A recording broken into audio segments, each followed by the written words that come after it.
Salam, hər birinizi xoş gördük. Bugün informatika və onun əsas anlayışları mövzusunu mən Nazlı Rəhimli sizə izah edəcəm. İnformatika nədir? İnformatika, informasiyanın toplanılması, saxlanılması, emalı, ötürülməsi, bir sözlə informasiya proseslərini öyrənən elmdir. İnformatika sözü latınca informatio sözündən olub, mənası məlumat, xəbər deməkdir. Əvvəllər informatika yalnız kompüter elmi kimi qəbul edilirdi.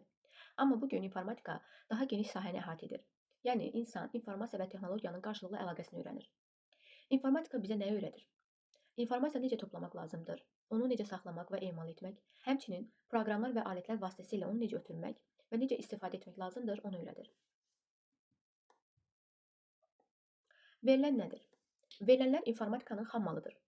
Kompüterlər verilənlərlə işləyir. Yəni rəqəmlər, hərflər, kodlar, işarələr və s.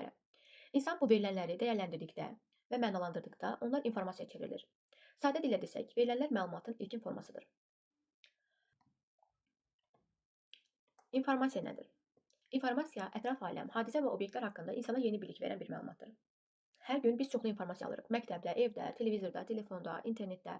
İnformasiya bizim düşünməyimizə, qərar verməyimizə və öyrənməyimizə kömək edir. Yəni, informasiya insan ilə ətraf mühit arasında köprü rolunu oynayır. İnformasiyanın əsas rolu insana yeni bilik vermək və dünya haqqında anlayışını artırmaqdır. Bilik nədir? İnformasiya həyatımızda baş verənləri anlamamıza kömək edir.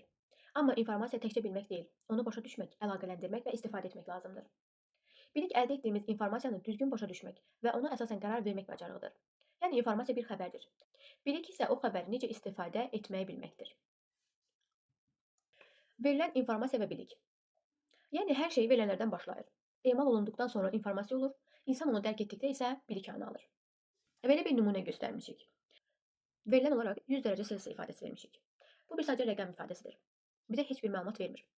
Biz bu rəqəmi informasiya olaraq göstərsək, su 100 dərəcədə qaynayır desək, bu artıq informasiya verir bizə. Və biz bunu yadda saxlayıb, bu informasiyanı laboratoriyada tətbiq etsək, bu artıq bilikdir. İnformatika və informasiyanın fərqi. İnformasiya hər hansı bir məlumatdır. İnformatika isə həmin məlumatı necə idarə etməyi, işləməyi öyrənən elmdir. Gündəlik həyatda informasiya. Biz hər gün fərqinə varmadan çoxlu informasiya alır və paylaşırıq. Səhər evdən çıxanda hava haqqında eşitdiyimiz xəbər və s. Gündəlik həyatdan buna çoxlu nümunə göstərmək olar. Hamısı informasiyadır.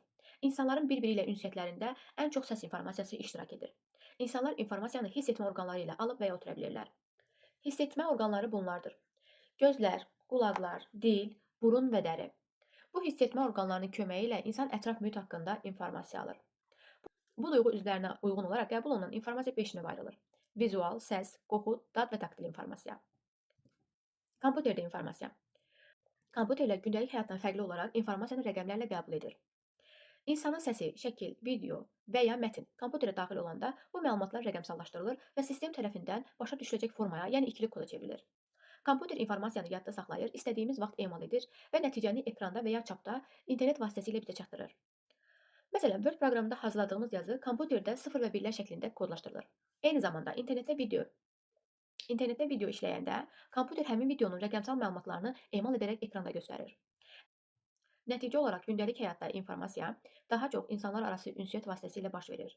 Kompüterdə isə informasiya rəqəmsal kodlar vasitəsilə işlənir və sayəsində məlumatlar çox sürətli və dəqiq şəkildə ötürülür, emal olunur və saxlanılır.